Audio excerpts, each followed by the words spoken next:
যেমন ধরেন দাঁড়ায় পানি খেলে কি হয়, পানিটা সোজা গিয়া আপনার স্টমাকে বা এসোফেগাসের নিচে এক জায়গায় হিট করে, যে জায়গাটা ফুটা হয়ে যেতে পারে যদি দীর্ঘদিন আপনি দাঁড়ায় পানি খান।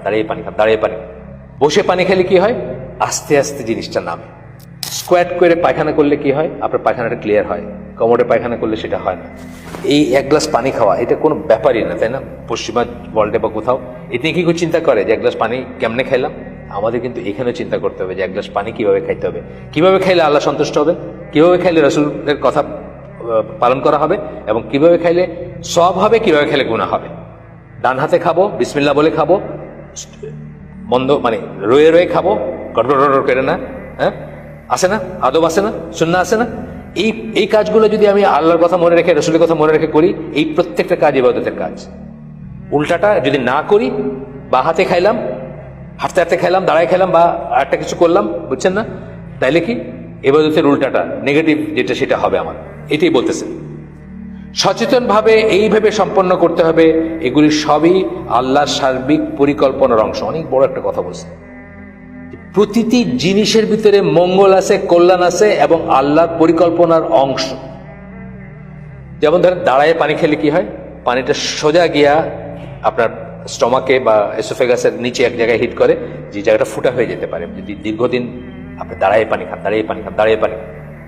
বসে পানি খেলে কি হয়, আস্তে আস্তে জিনিসটা নামে, হিট করে না কোথাও গিয়ে, বুঝছেন? আস্তে আস্তে পানিটা ভেতরে যায়। এইভাবে দেখবেন আপনি বসে পেশাব করলে কি হয়, ইউরিনারি ট্র্যাক্টটা এমনভাবে আল্লাহ ডিজাইন করছেন, স্কোয়াট করে পায়খানা করলে কি হয়, আপনার পায়খানাটা ক্লিয়ার হয়। কোমরে পায়খানা করলে সেটা হয় না। এইভাবে দেখবেন যে সুন্নায় যা কিছু বলা হয়েছে, প্রত্যেকটা জিনিস একটা বড় ডিজাইনের অংশ, যে এই জীবন ব্যবস্থা আমি তোমাদেরকে দিলাম।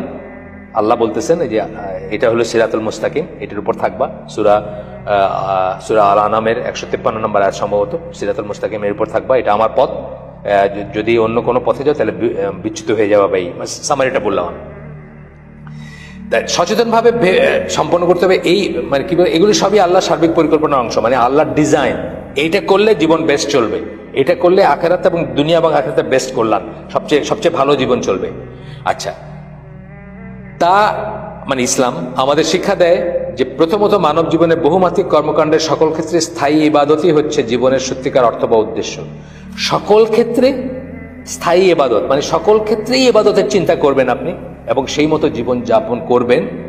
এটা হচ্ছে সত্যিকার অর্থ এবং উদ্দেশ্য। আপনার জীবনের অর্থ সেটা, উদ্দেশ্য সেটা, সকল ক্ষেত্রে।